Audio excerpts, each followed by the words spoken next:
Coloque a mão no coração, feche os seus olhos. Senhor, meu Deus e meu Pai, nós entramos em oração agora na Tua presença, gratos por mais um dia, por mais uma oportunidade que o Senhor nos concede de estarmos aqui para adorá-lo, invocá-lo, ouvi-lo e através do Senhor, da Sua palavra, dos seus ensinamentos, aprender, crescer, mudar, evoluir. Por isso eu peço, meu Deus, nos dê um espírito educável, ensinável.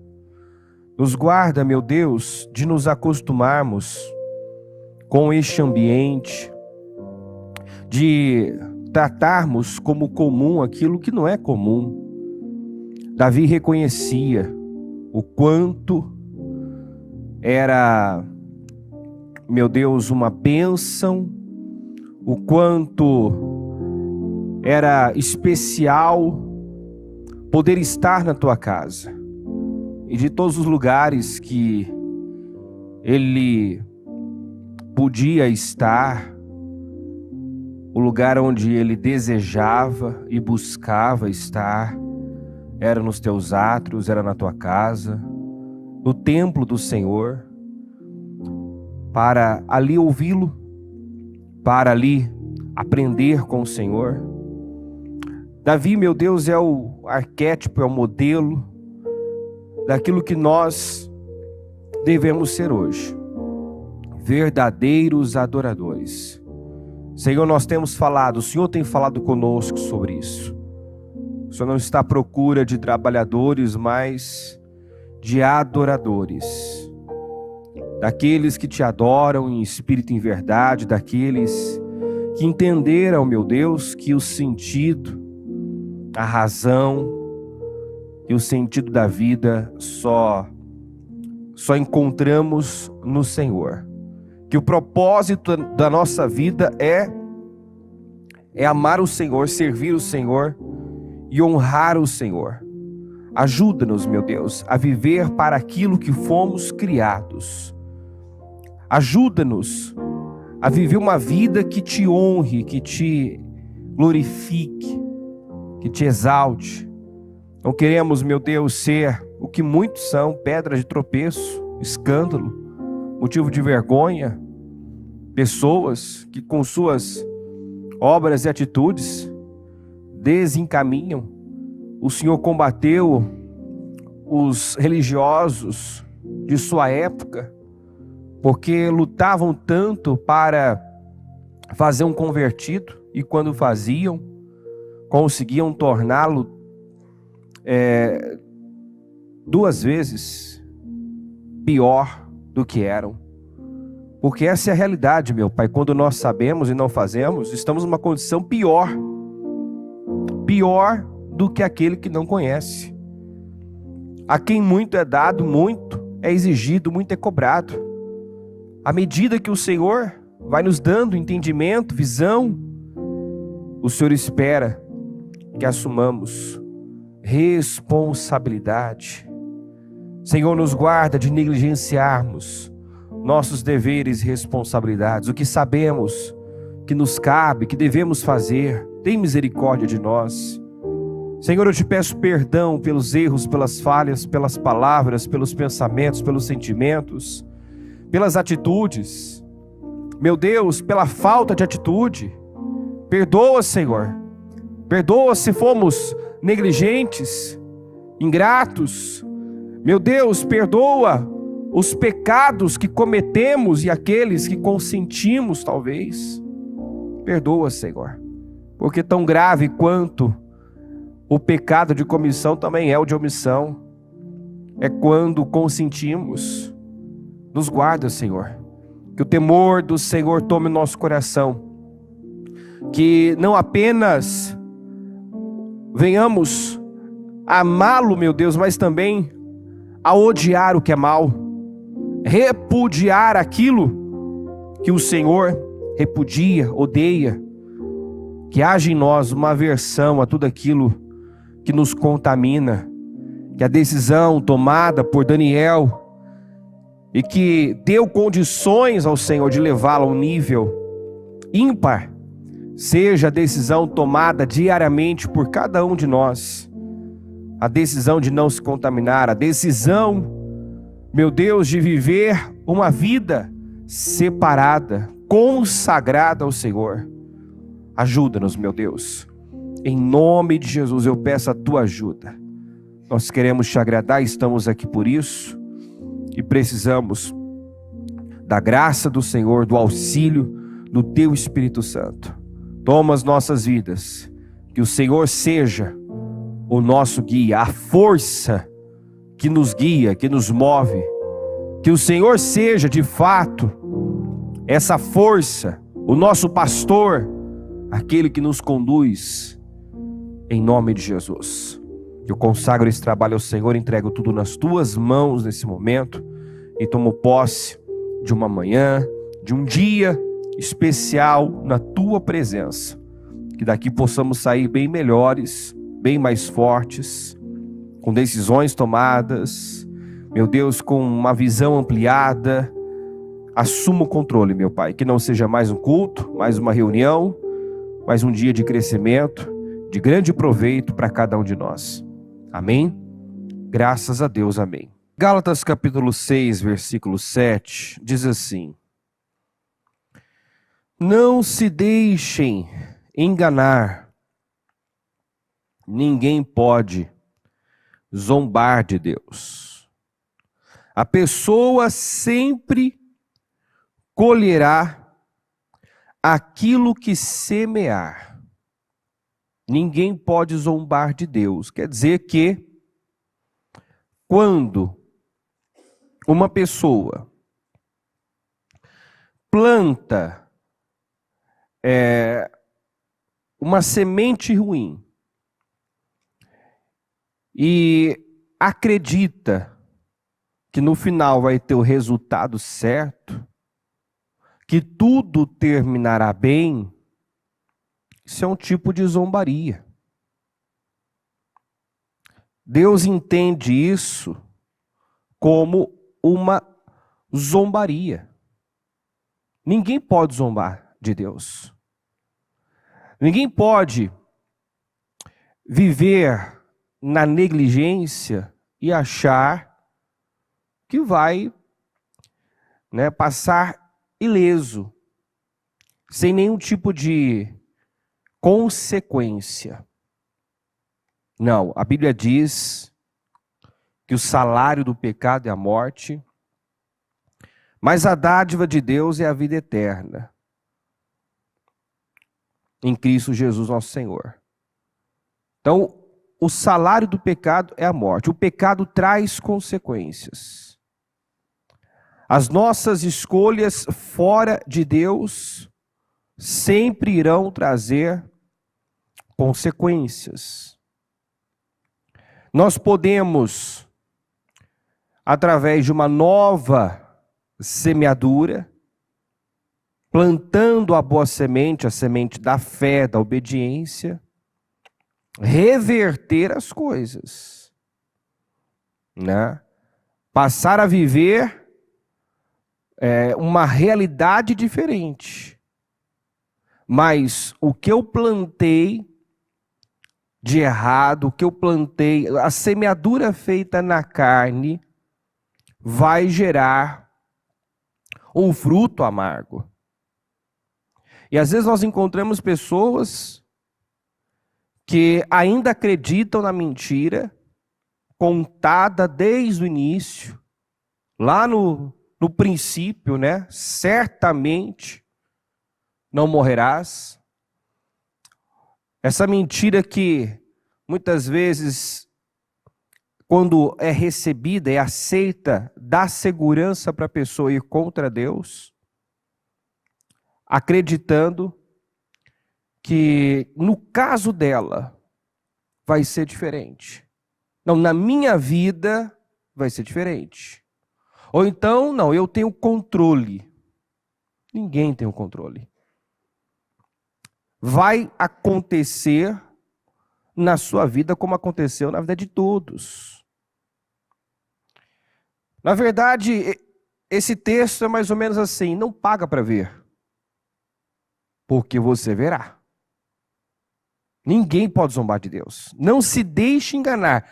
Não paga para ver. Não brinque com as coisas espirituais. Não brinque com Deus, né? Leve Deus a sério. Leve a palavra de Deus a sério. Porque ainda que uma pessoa diga, eu não creio nas Escrituras, pois ela vai se cumprir na sua vida também, na vida dessa pessoa também. Só que de forma, né, ruim, negativa. Ou seja, ela vai ter o resultado da desobediência, da negligência. Que se nós pegarmos lá em Deuteronômio 28, do ao 14, só bênção. Do 15 em diante, acho que vai até o versículo 68, é só maldição. Então, quer dizer, o texto que fala das maldições é bem maior do que o texto que fala das bênçãos.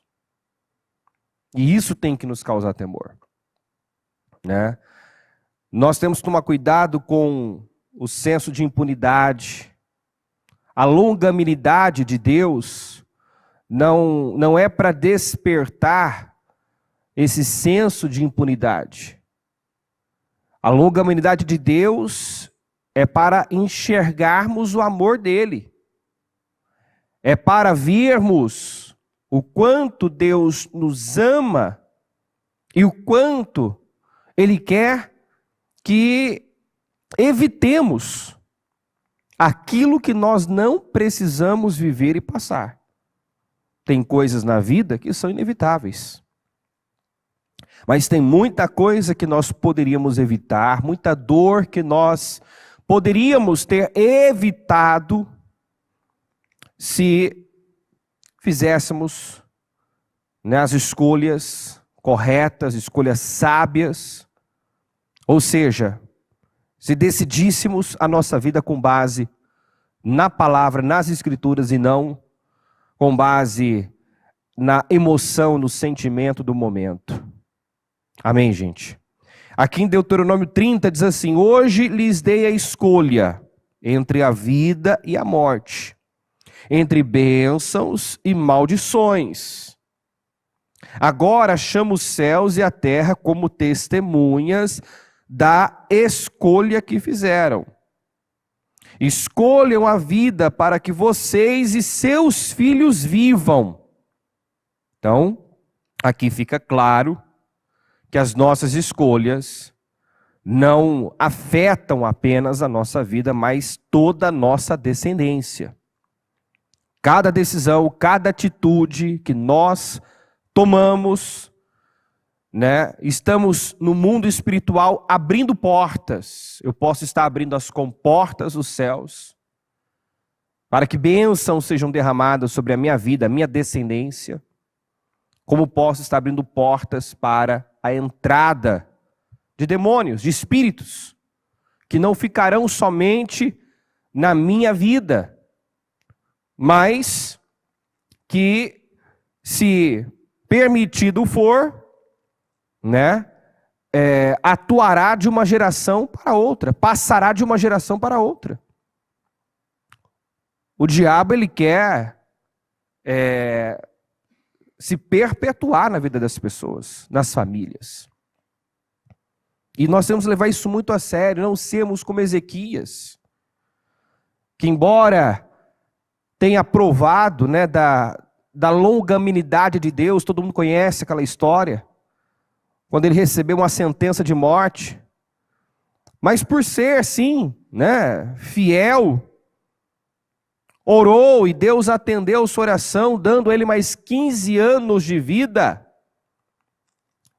porque o tempo que ele viveu, ele foi muito bom para a nação de Israel, mas pela direção dada, pelo que foi dito, tudo leva a crer que ele não foi tão bom, né? E pelo resultado da descendência dele, podemos até afirmar que ele não foi bom para a sua casa, para a sua família. Porque o filho dele, Manassés, foi terrível. Foi um dos piores reis, né, que quando assumiu o lugar dele, passou a vida desconstruindo o que ele fez. Então foi terrível. Desencaminhou a nação, levou a nação a uma corrupção espiritual. Mas quando ele orou, Deus deu a ele mais 15 anos, e era para colocar a sua casa em ordem. Era para voltar à sua casa. E quem conhece a história sabe que ele não fez nada disso. Não aproveitou, né, esse tempo, essa oportunidade para arrumar as coisas. E fez as piores escolhas esse tempo. A longanimidade de Deus, a oportunidade concedida por Deus, não foi bem aproveitada. E ele terminou como um dos sujeitos mais egoístas da Bíblia.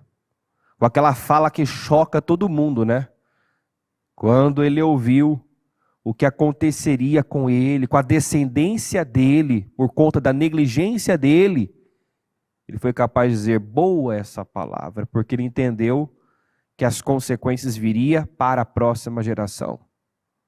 Ou seja, né, não é comigo, não vai acontecer na minha vida, que se dane a próxima geração. É na próxima geração, são os meus filhos, meus descendentes que vão sofrer? Então, problema deles. Isso revelou um nível aí de egoísmo muito grande. E aonde onde habita o egoísmo, Deus não habita. Deus não pode estar presente na vida de uma pessoa que vive para si, olha somente para si, né? Ela em nada se parece com Deus. O egoísmo, o orgulho, todos esses sentimentos miseráveis, nasceu no coração de Lúcifer. Quanto mais servimos, quanto mais nos doamos, mais nós parecemos com o nosso Criador. Na verdade, quem conhece a Deus, assume também a condição que ele assumiu.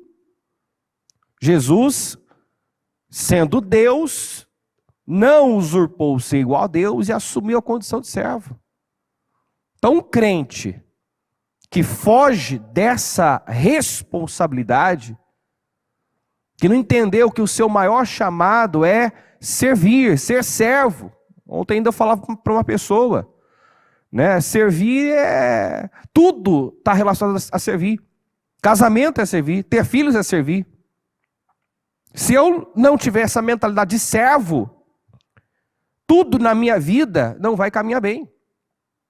Porque aqui eu sou um servo. Na obra, na igreja, se eu quero ter progresso, sucesso, eu tenho que servir.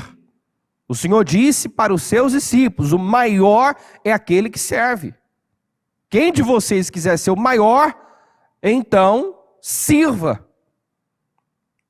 E para que algo vá bem, para que a sua vida caminhe bem, em cada área, você tem que assumir a condição de servo.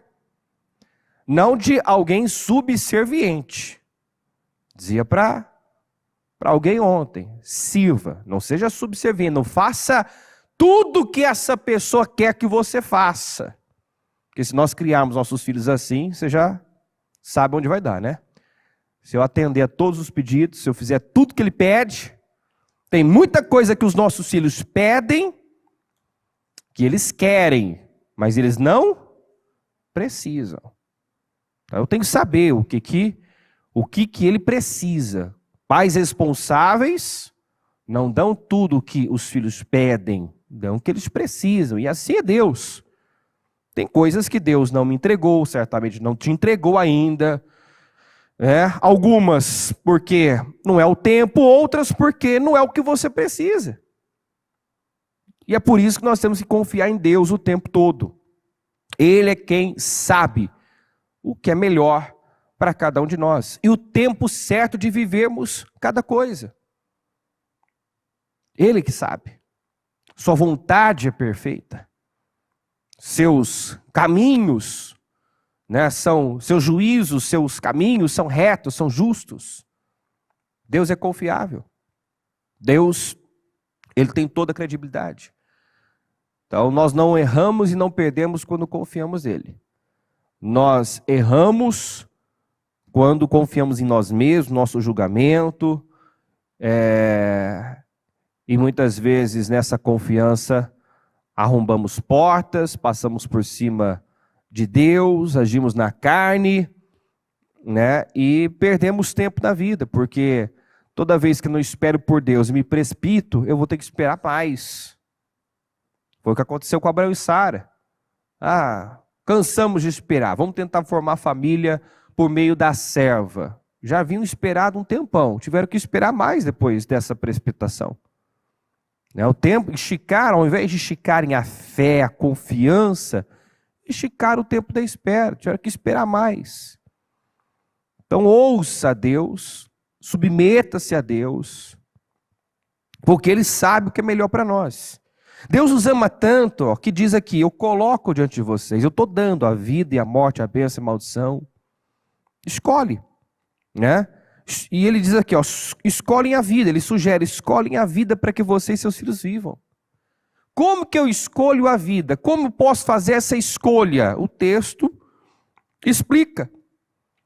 Façam isso, vamos juntos, amando, obedecendo e apegando-se fielmente ao Senhor. Como que eu escolho a vida? Aqui. Está claro. Amando, obedecendo, apegando-se fielmente ao Senhor, pois Ele é a sua vida. Você quer ter vida, e não qualquer vida, mas vida plena, plenitude, pleno bem-estar. Entenda que o Senhor é a sua vida. Viva para Ele. Viva para honrá-lo, agradá-lo, obedecê-lo, temê-lo. Que cada escolha, cada decisão sua seja com base no que Ele diz. Não no que você quer, não no que você sente, tem vontade de fazer. Todas as pessoas que são guiadas por sentimentos, vontades, opiniões, na Bíblia e fora dela, são pessoas frustradas. Não são pessoas realizadas. Não são pessoas plenas. Nós temos que aprender com Jesus que disse, né? Pai, se possível, passa de mim esse cálice, mas não seja como eu quero. Não tem que prevalecer o que eu quero, mas o que tu queres. Não seja como eu quero, mas como o Senhor quer. Ele é a sua vida. Se vocês o amarem e lhe obedecerem, Ele lhes dará vida longa na terra que o Senhor jurou dar a seus antepassados Abraão, Isaque e Jacó. Então, há uma condição para você ter vida longa e vida plena. Amar o Senhor, obedecê-lo e apegar-se fielmente a Ele. Gente, o tempo não para e o tempo todo as coisas estão mudando, nós estamos mudando, o seu corpo está mudando, né? E há mudanças que são inevitáveis, tem coisas que são inevitáveis, mas, diga assim comigo, a dor do arrependimento, a frustração pode ser evitada. Então tem coisas que não dá para evitar, mas a dor do arrependimento pode ser evitada. A frustração pode ser evitada. Esse texto de Eclesiastes 12 deixa isso claro. Tem coisas que por mais que você lute para retardar, você pode até retardar. Por exemplo, né? Cuidando muito bem do seu corpo, do seu físico. Você pode retardar o envelhecimento. Você pode envelhecer e ainda manter uma boa imagem, né? Dependendo do seu estilo de vida, você vai envelhecer muito bem. Dependendo do seu estilo de vida, os anos vão pesar e muito. Mas, em todo caso, né, você vai envelhecer. Todos nós estamos envelhecendo a cada dia. Os cabelos brancos não podem ser evitados. Algumas perdas são inevitáveis, esse texto mostra. Mas você vai ver que ele repete a expressão: lembre-se dele, lembre-se dele, lembre-se dele. Lembre-se dele. Não se esqueça do seu Criador. Lembre-se dele, lembre-se dele. Por quê? Porque se você estiver, e muito se parece com a direção dada para Josué, né? Medita de noite. Ou seja, mantenha a sua atenção, seus olhos, a sua mente em Deus. Não se esqueça do que ele diz. Não se esqueça de todas as palavras desse livro da lei. Medita de noite para que você cumpra fielmente. E aí, como resultado, o que Deus disse que ele teria? Prosperidade e sucesso. Ele iria prosperar e seria bem-sucedido por onde quer que ele andasse. Então, se quer ter sucesso, não se desconecte, Josué. Medita dia e noite. Não deixa de falar, cumpra fielmente, viva para uma coisa só. Aqui nesse texto, nós vemos essa mesma linha de direção. Quando ele diz aqui, não se esqueça do seu Criador nos dias da sua juventude. Honre-o enquanto você é jovem. Quer dizer, aproveita todo esse vigor, né? Dedica os melhores dias da sua vida ao Senhor. Né? Aproveita essa juventude, toda essa energia, todo esse gás para fazer a coisa certa, para construir de forma sólida. Honre o Senhor enquanto você é jovem, antes que venham os tempos difíceis e cheguem os anos em que você dirá: não tenho mais prazer em viver. Lembre-se dele. E essa expressão você vai encontrar até o versículo 7 vezes. 7 vezes. E 7 você sabe que fala de plenitude, algo completo. Algo completo. Deus nos quer inteiros. Totalmente dedicados para Ele. O tempo todo. Eu posso estar na rua, no trabalho, em casa, até mesmo no lazer, conectado. Com a minha mente voltada para Deus, né? Eu saio de férias, mas eu não descanso de Deus. Nós temos falado que a moeda mais importante é a sua atenção, porque o que tiver a sua atenção vai guiar você, vai comandar a sua vida. É uma luta por atenção. O diabo quer a nossa atenção, porque assim ele nos controla, ele nos dirige. Então, se eu der toda a minha atenção a Deus, Ele vai me guiar, Ele vai me conduzir. E sendo conduzido por Ele, leia lá o Salmo 23, para onde Ele nos conduz, para onde Ele nos leva. O Senhor é meu pastor e nada me faltará. Deitar-me faz em verdes pastos. Guia-me mansamente às águas tranquilas. Guia-me pela vereda da justiça. Quer dizer, se eu sou guiado por Deus, eu sou levado a um lugar de paz, de abundância, de fartura. Se eu sou guiado por Deus, eu pratico a justiça, eu faço o que é certo, e fazendo o que é certo, eu tenho o resultado certo. Porque é insano, é louco achar que, sendo negligente, ou seja, sabendo o que tem que fazer e fazendo errado, no fim vai dar certo. Isso é zombaria. Isso é zombaria. E de Deus, ninguém zomba. Ninguém zomba. O que nós temos que entender é que existe uma lei. O que você semear, isto você colherá. E vamos lembrar ao que a bispa já disse. O futuro dirá as sementes que você lançou no solo da sua vida. O futuro dirá. Amanhã nós vamos ver, por exemplo, quem está levando a sério esse propósito, quem não está. Quem está aproveitando essa oportunidade realmente, quem não está. Quem está inteiro, quem está dando ao Senhor o seu melhor e quem não está. O futuro dirá.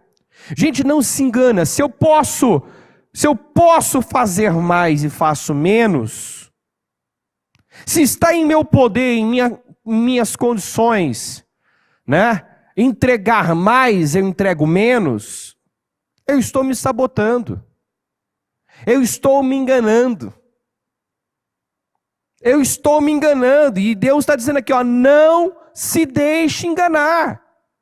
Não faça o mínimo, não faça pouco, esperando colher muito. Não faça relaxadamente e espere ter um resultado positivo.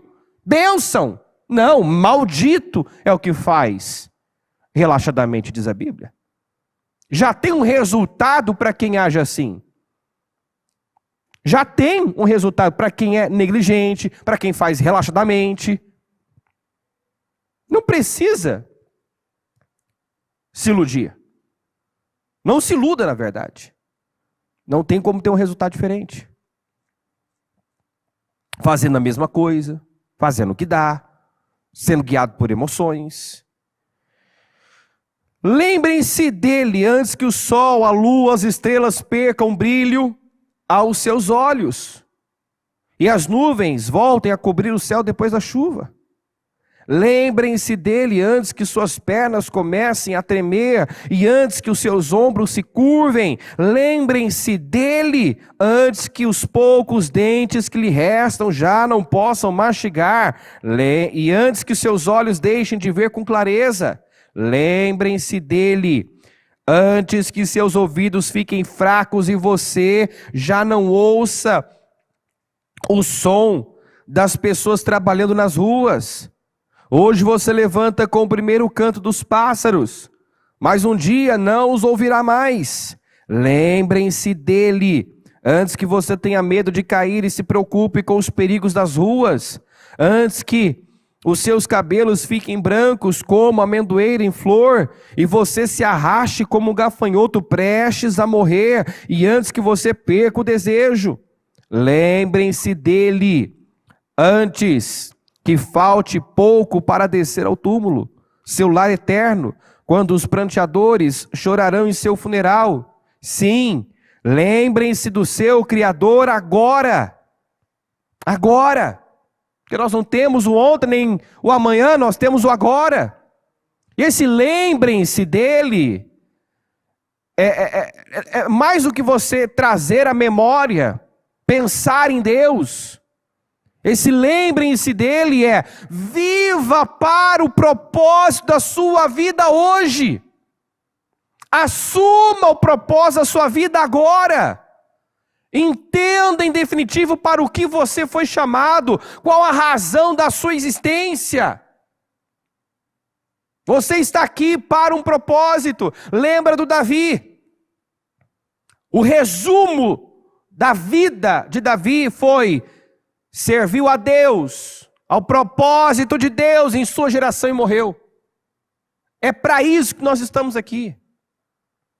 Para viver para Deus e para os propósitos de Deus em nossa geração. Se eu não viver para isso, se eu não entender isso, eu vou passar por essa vida sem causar impacto, sem deixar um legado. Se hoje se nós estamos aqui, é por conta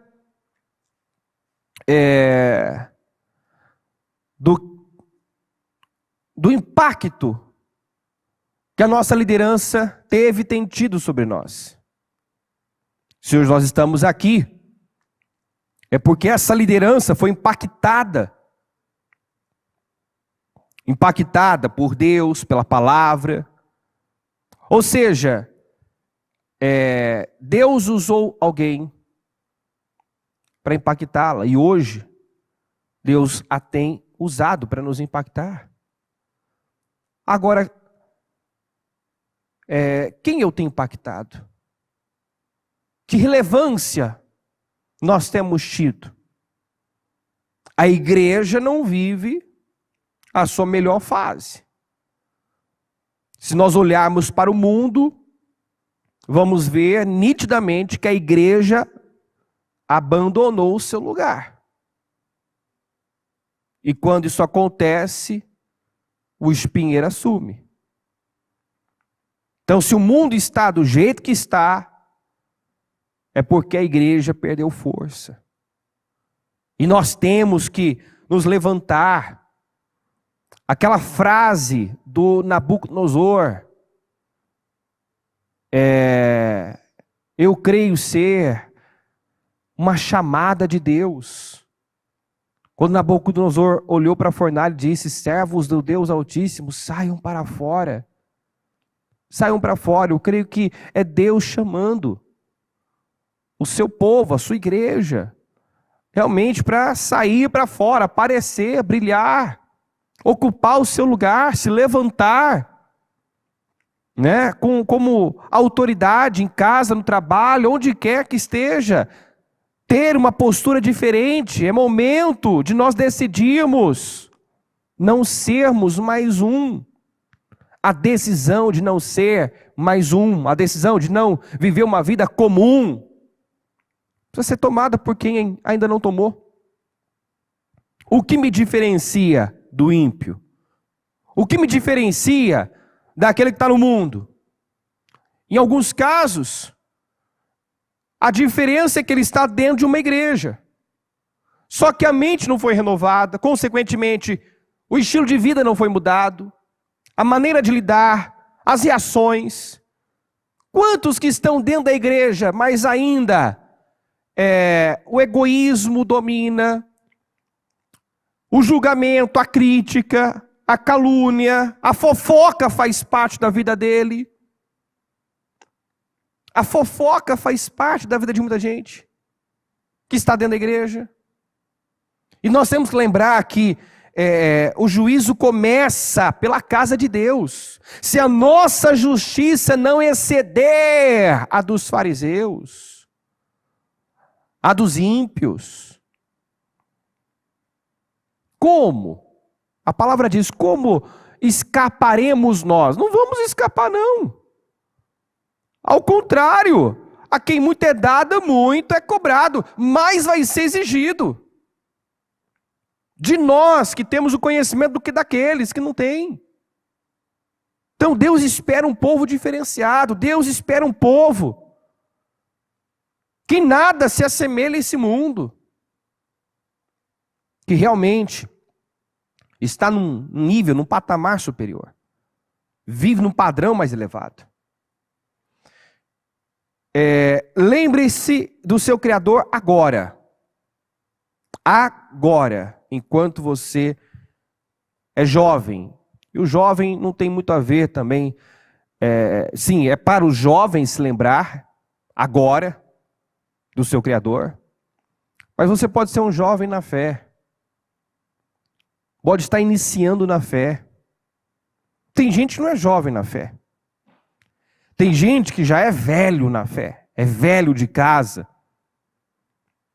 E às vezes está aí, lamentando o tempo perdido em Deus, que é pior do que o tempo perdido fora de Deus. Uma coisa nós temos em comum: se você não nasceu em berço evangélico, nós temos isso em comum: perdemos muito tempo lá fora. Todos perderam tempo fora de Deus. Mas perder tempo em Deus, na fé, isso deve ser, assim, Isso tem que ser desesperador. Isso é terrível.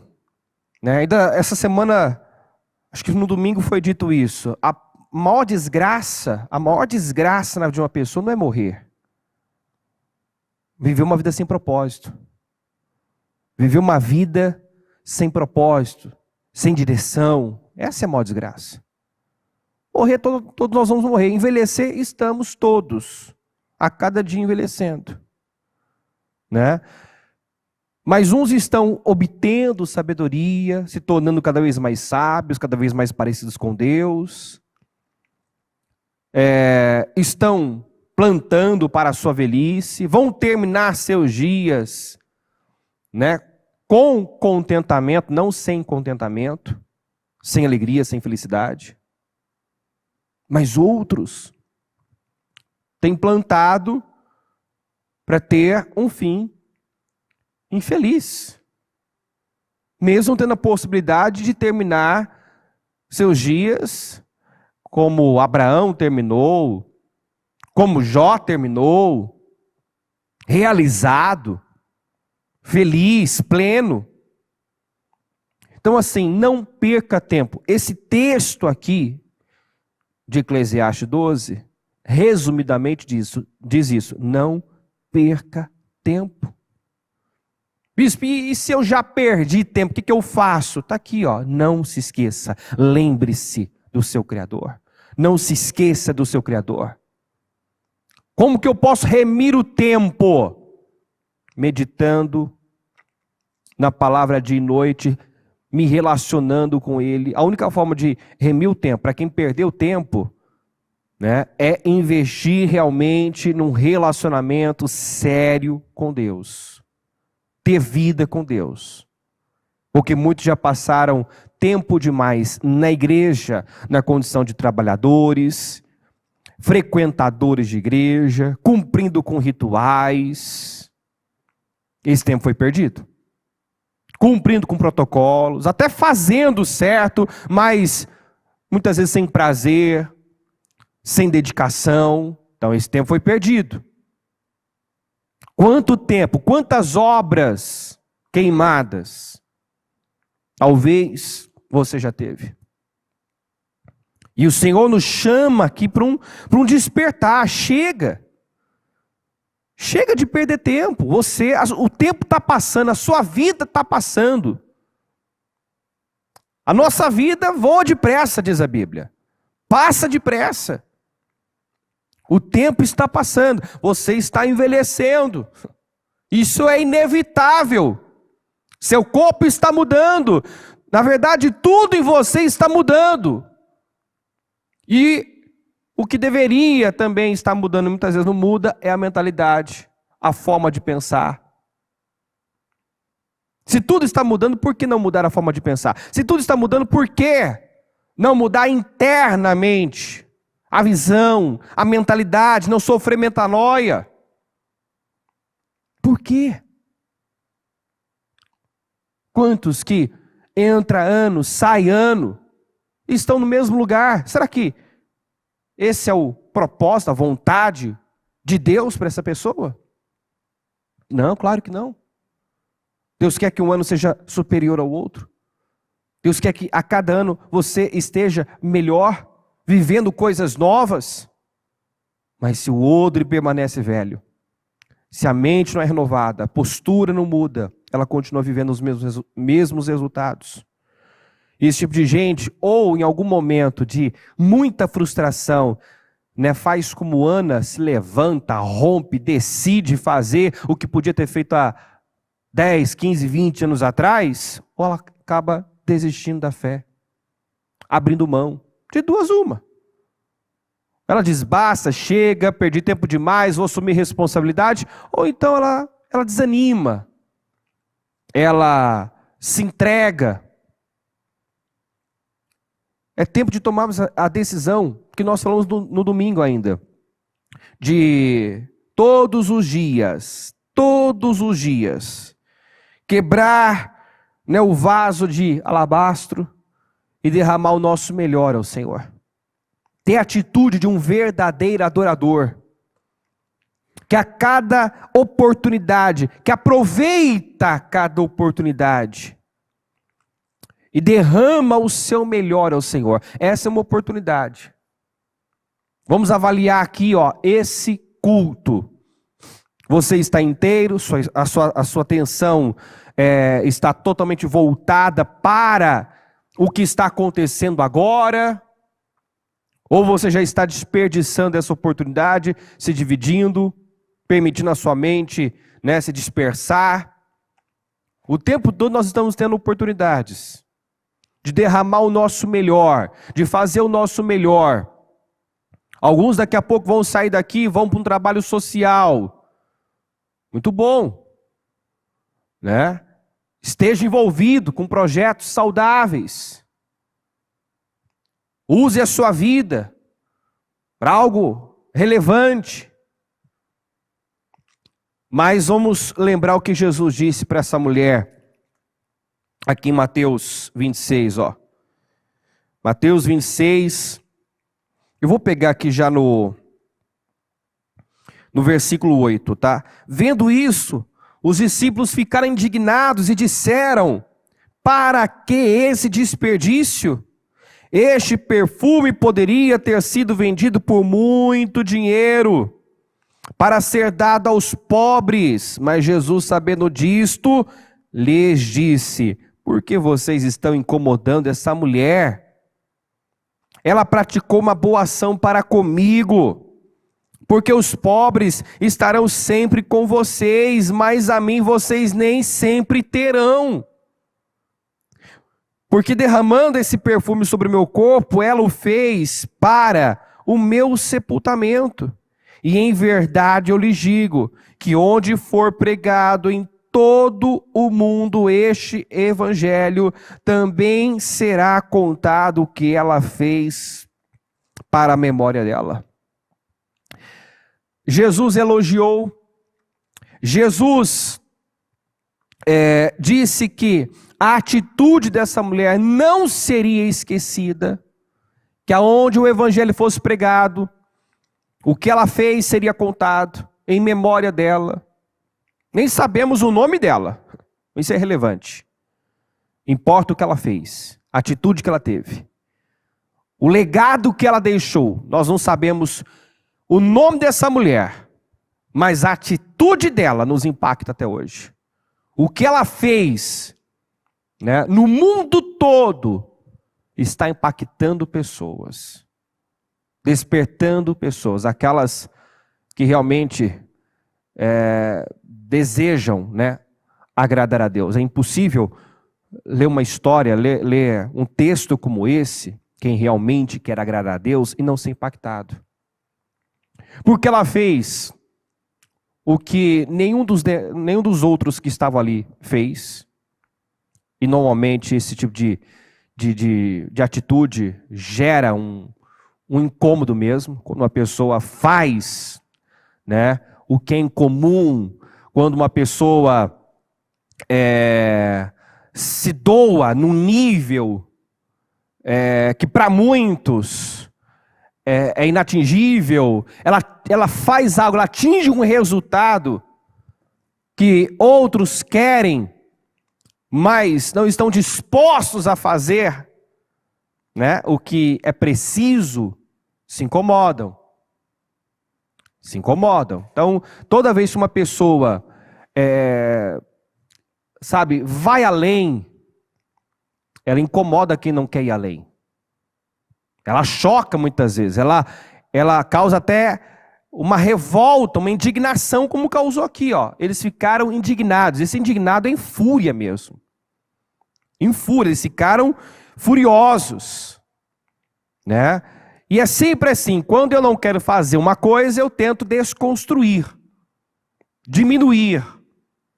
Isso é um desperdício, para quê? Isso é desnecessário. Porque não estava dentro deles.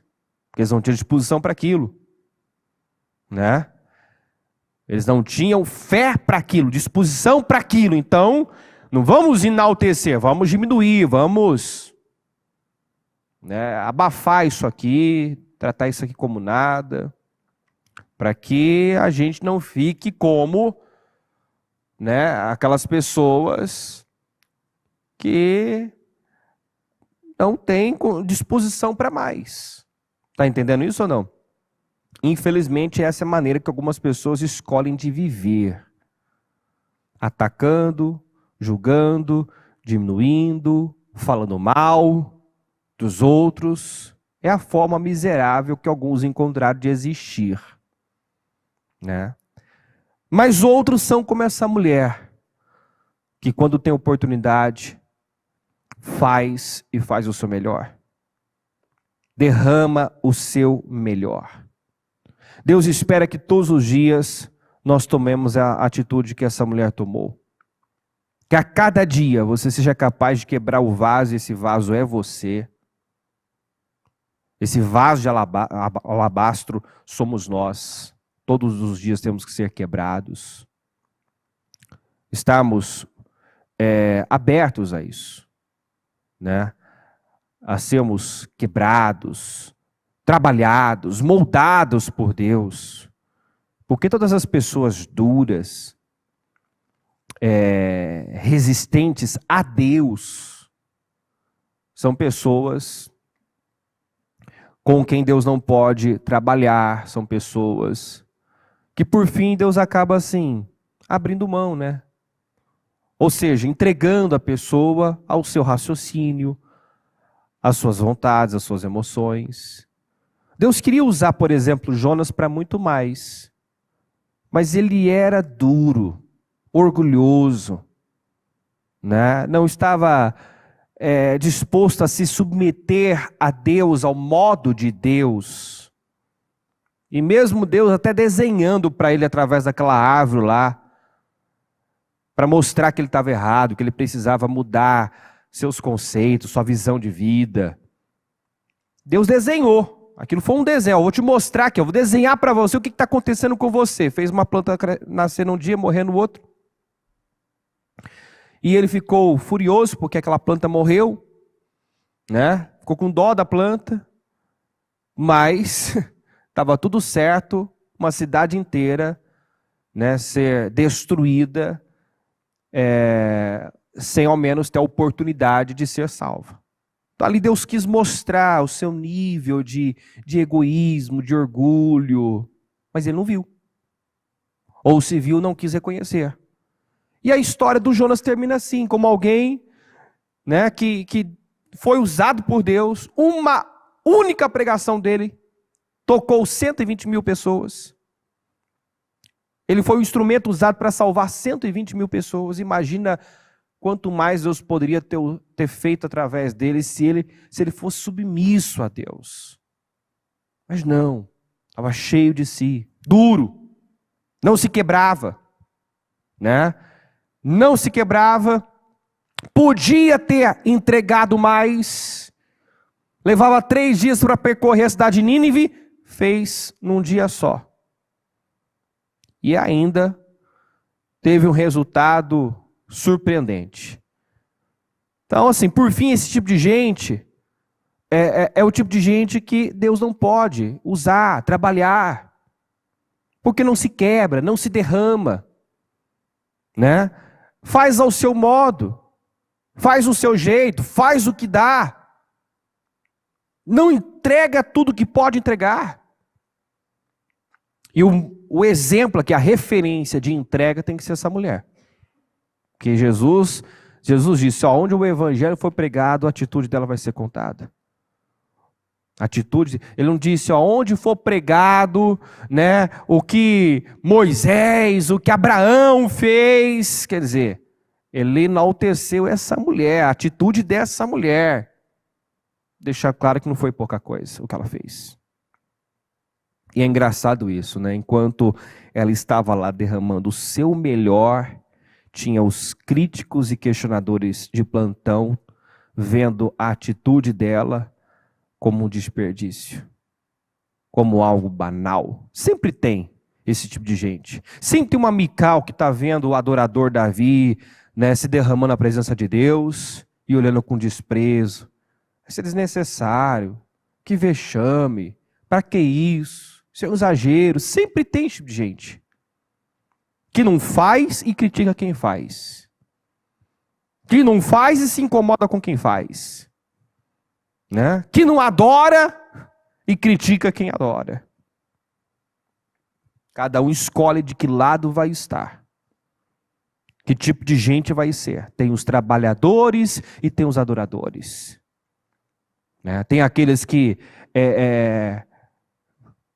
faz por fazer, aqueles que têm prazer em fazer. E Deus está atento a isso. Deus está vendo isso. Deus está à procura de verdadeiros adoradores. De pessoas que realmente entenderam para o que estão aqui. Qual o sentido da vida? Qual o seu propósito nessa vida? O tempo está passando. A cada dia nós estamos envelhecendo. Daqui a pouco o propósito acaba. Esse ano termina. E você pode evitar a dor do arrependimento. De olhar para trás e ver, puxa, eu podia ter feito melhor, podia ter feito mais, eu podia ter me doado, eu podia isso, eu podia aquilo. Tem gente que o lema da vida é esse, eu podia, mas enquanto pôde, não fez. Teve todas as oportunidades. Todos podiam ter tido a atitude que essa mulher teve, mas só ela teve. Só ela. Só ela. Então, tem coisas que não dá para evitar, mas tem muita coisa que você pode evitar. E a frustração é uma delas. A dor do arrependimento é uma delas. Aproveite cada oportunidade que você tem. Viva de forma integral, inteira no Senhor. Permita a Deus ocupar a sua vida o tempo todo. Dê toda a sua atenção a Ele. 7 vezes tem a expressão, lembrem-se dele, lembrem-se dele, lembrem-se dele. 7 vezes. Então a sua mente precisa estar totalmente voltada para Deus. Porque se ela estiver voltada para Deus, você vai saber, você vai discernir o que Ele quer, qual é a vontade dEle, você vai se alinhar a Ele. E quem ganha com isso é você, somos nós. Quanto mais alinhados nós estivermos com Deus, mais parecidos com Deus, mais plenos, mais realizados, mais bem-sucedidos. Amém?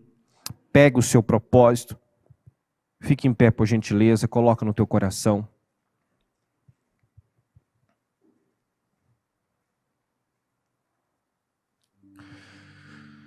A Bíblia fala muito de um autoexame, uma autoanálise.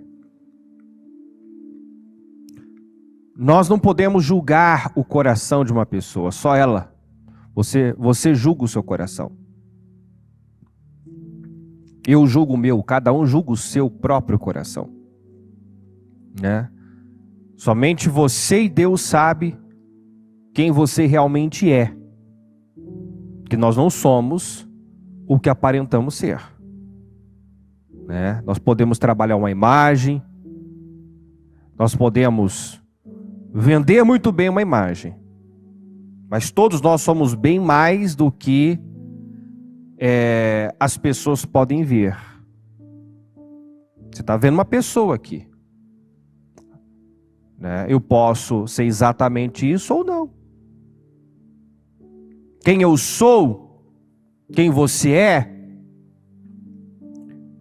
é aquilo que você faz quando ninguém está vendo. Então Deus olha isso, Deus olha o seu coração, Deus olha para as suas atitudes quando você está longe dos olhares, porque ali você está sendo você mesmo. Ali está saindo a verdade. Diante dos olhares, é fácil ser espiritual, ter a postura certa, correta. Agora, o que eu penso, o que eu falo, o que eu vejo, o que eu ouço, o que eu faço, longe dos olhares, quem eu sou, de verdade. Não se engane, não se deixe enganar, você só tem uma vida. Seja inteiro, Seja uma pessoa só, seja verdadeiro. O verdadeiro adorador é aquele que adora em espírito e em verdade. Tem que ter verdade nele. Verdade, espírito e verdade.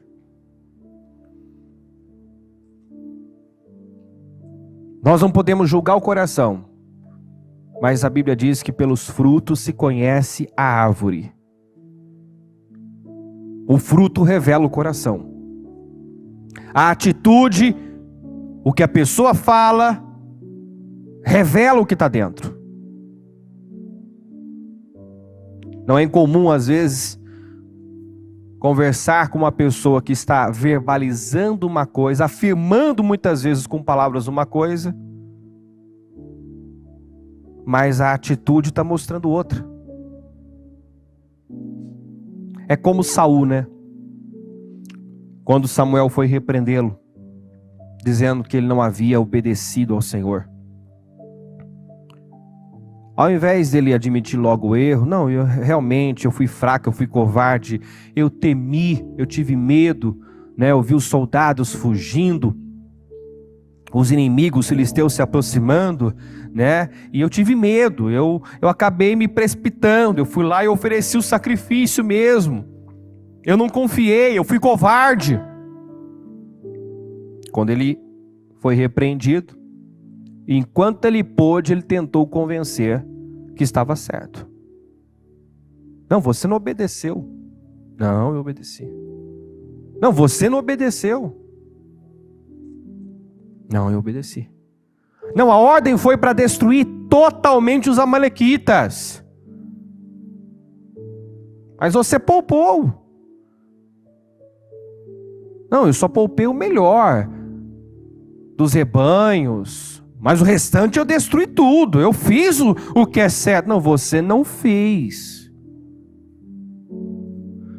Aí tem uma parte que o Samuel fala assim, ele tá insistindo que tinha obedecido. O Samuel fala, mas então que barulho de ovelhas, que balido de ovelhas é esse? Ou seja, você fala uma coisa, mas eu estou vendo outra.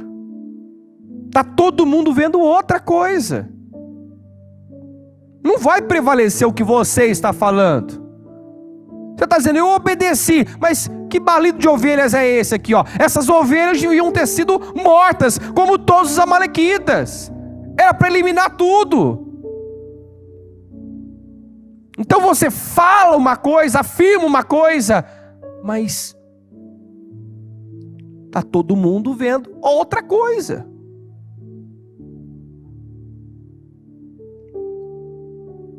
O melhor nesse caso é logo dizer, errei. Reconhecer o erro. Reconhecer a covardia. Por que ele errou? Porque ele teve medo, foi covarde. Por que ele não foi radical? Porque ele queria agradar os outros. Então ele podia, já de cara, ali ter reconhecido, ter admitido, ter confessado. Mas enquanto pôde, quis convencer que estava certo, que tinha obedecido. Então trago essa ilustração para fazer alguns refletirem, entenderem. Porque essa pessoa está lá dizendo uma coisa que a atitude dela diz outra. Sabe, eu estou lá dizendo, não, Deus é tudo na minha vida. É tão tudo na vida de alguns que ele não tem tempo para Deus. Ele não tem tempo para Deus. Né? Não, eu temo a Deus, eu tenho temor por Deus. Ele teme tanto a Deus que ele não guarda a língua. Ele fala o que não tem que falar, ele julga, ele critica. Enfim, poderia ficar aqui dando exemplos e exemplos. E mesmo assim, talvez não citar o que acontece com você, mas você sabe o que acontece com você. Você tem essa capacidade, uma vez que você ouve a palavra, nós temos a capacidade de julgar até as intenções e motivações do nosso coração. Você é apto para isso. Diga assim: eu sou apto para isso. Você está ouvindo a palavra, então você é apto para julgar não só as suas obras, se elas são perfeitas, sinceras, corretas, mas se ela é acompanhada da intenção, da motivação certa. Se o que está dentro de você, se o motivo está correto, o porquê eu estou fazendo o que eu estou fazendo, se isso está certo ou não. Você é apto para isso. Feche os seus olhos. Comprometa-se com Deus a não perder mais tempo. Porque se você não nasceu em berço cristão, nós temos isso em comum. Já perdemos tempo demais lá fora,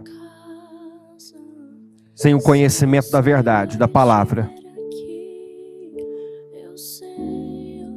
Mas aí dá uma palavra para isso, né? Deus não leva em consideração o tempo da ignorância. Deus não leva em consideração esse tempo de ignorância. E Ele pode restituir esses anos aí consumidos e perdidos na ignorância. Pior é quando eu sei e eu não faço. Eu não sou mais leigo, eu tenho conhecimento. E talvez estou na condição de um zombador, achando que vou viver impune, que vou passar ileso, que não sofrerei nenhuma consequência das negligências. Nós falamos na segunda-feira ainda sobre Ezequias, que falou com os sacerdotes, falou com os levitas: meus filhos, não sejam negligentes quanto aos seus deveres. Vocês sabem onde devem estar, vocês sabem o que tem que fazer. Não sejam negligentes. Não sejam negligentes. Responda para você mesmo. Você tem dado o seu melhor num culto agora? Como agora? Você está dando o seu melhor? Você está inteiro aqui? Como está o seu coração nesse momento? Está aberto? Está recebendo? Agora é o momento de você falar com Deus, de você orar. Você vai deixar a preguiça? Falar mais alto? Fala com Deus agora. Ore a Deus. Apresenta seus sonhos. Apresenta o seu projeto de vida para esse ano. E diga: Senhor, me ajuda a remir o tempo. Me ajuda a aproveitar cada oportunidade. Me ajuda, Senhor, diariamente quebrar esse vaso de alabastro que sou eu e me derramar, meu Deus, por inteiro. Eu não quero mais perder tempo. Não, Senhor, eu não tenho essa visão que os discípulos expuseram naquela ocasião. Não, Senhor, para mim não é um desperdício. Eu não vejo como desperdício. Eu sei que eu estou no melhor lugar, que eu estou fazendo a coisa certa, e eu vou ofertar nesse dia o meu melhor. Eu vou ofertar ao Senhor nesse dia o meu melhor. Já que você levantou cedo e está aqui, então se derrame na presença de Deus. Tome decisões, faça ajustes. Muda o que tem que ser mudado, em nome de Jesus. Aquilo que o Espírito Santo tem testificado ao teu espírito, não deixa para depois, não deixa para amanhã. Não seja negligente. Dê a Deus o que Deus requer de você, em nome de Jesus. Senhor, eu oro nesse momento em favor do teu povo. Eu apresento cada um que está aqui, Senhor, juntamente com um propósito, com um projeto de vida para 2022. Eu quero consagrar esses projetos, esses planos, meu Pai, que foram projetados para 2022, ano de 10 vezes mais, e declarar, meu Deus, a realização, a materialização de cada um desses sonhos. E pedir ao Senhor, meu Deus, que ajude ela a remir o tempo, Ajude, meu Deus, essa pessoa a aproveitar cada dia, cada oportunidade. Talvez, meu Pai, ela não fez o levantamento ainda de quantos dias ela já viveu. Se ela fizer esse levantamento, meu Pai, ela vai chocar, talvez, com essa perspectiva de dias. Nós já vivemos muitos dias sobre a terra, e nenhum de nós viemos a esse mundo sem um propósito grandioso. Nenhum de nós fomos criados para viver uma vida egoísta, sem sentido, vazia, sem impacto. Mas até que o conheçamos, meu Pai, e decidamos viver para o Senhor, assim será a nossa vida. Uma vida sem impacto, sem peso, sem glória, sem realização, sem vitória.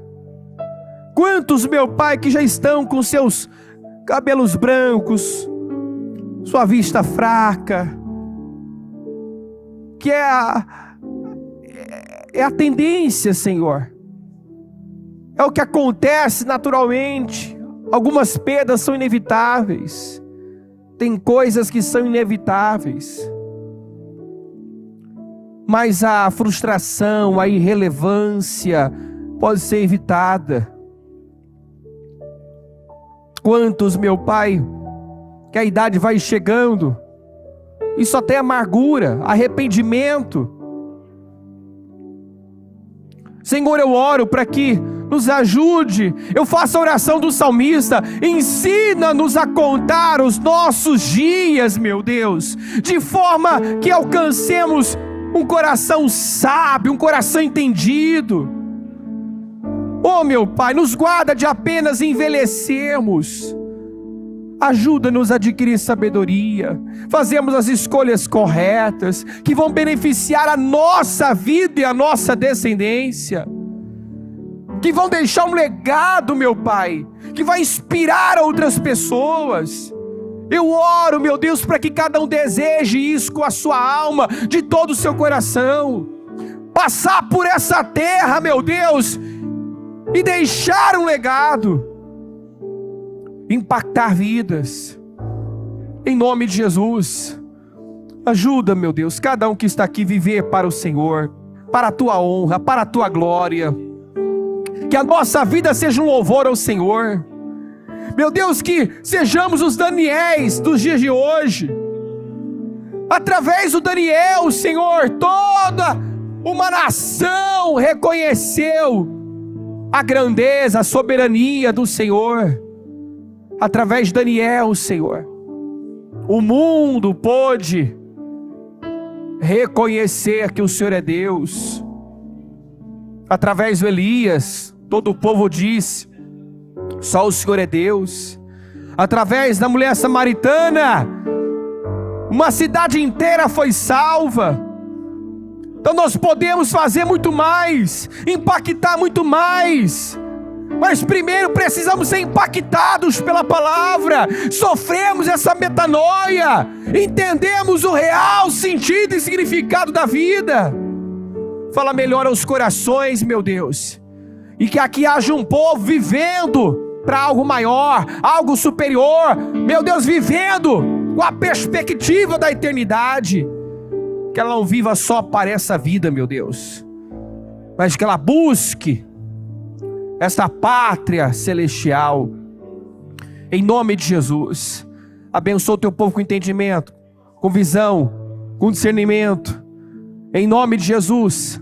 Eu consagro cada projeto de conquista e declaro, Senhor, mais uma vez a materialização. Realiza cada sonho, o projeto espiritual, ministerial, o projeto familiar, sentimental, o projeto financeiro, o projeto, meu Deus, da saúde. Senhor, traga à existência cada um desses sonhos e projetos. Meu Deus, ajuda essa pessoa a agradá-lo, porque se nós te agradamos, meu Pai, o Senhor tem prazer em nos abençoar. Se nós te agradarmos, como Josué e Caleb disseram, o Senhor nos coloca na terra, o Senhor nos leva a viver a vida que tanto sonhamos. Tudo que nós temos que fazer é te agradar. Se o Senhor se agradar de nós, o Senhor vai nos elevar, nos levar para níveis nunca antes atingidos. Eu creio nisso e eu declaro essa unção de 10 vezes mais, que em cada área da vida dela ela viva 10 vezes mais e termine esse ano, meu Deus, incomparável. Em nome de Jesus, eu abençoo cada um e concordo, Senhor, com a realização de todos os sonhos e projetos. Obrigado por esse dia, obrigado por essa oportunidade, obrigado por essa palavra, obrigado, meu Deus, por toda a direção que tem nos dado, obrigado pelo privilégio de estarmos aqui, de servir o Senhor, de estar na tua casa. Senhor, esse é o melhor lugar do mundo, meu Pai, e nós somos gratos por estarmos aqui, Senhor, fazendo o que estamos fazendo agora. Nós chamamos, Senhor, ajuda-nos a amá-lo como o Senhor nos ama, amá-lo de todo o nosso coração, com toda a nossa força, de todo o nosso entendimento. É o que eu te peço, Senhor. Muito obrigado por tudo. Amém. Amém.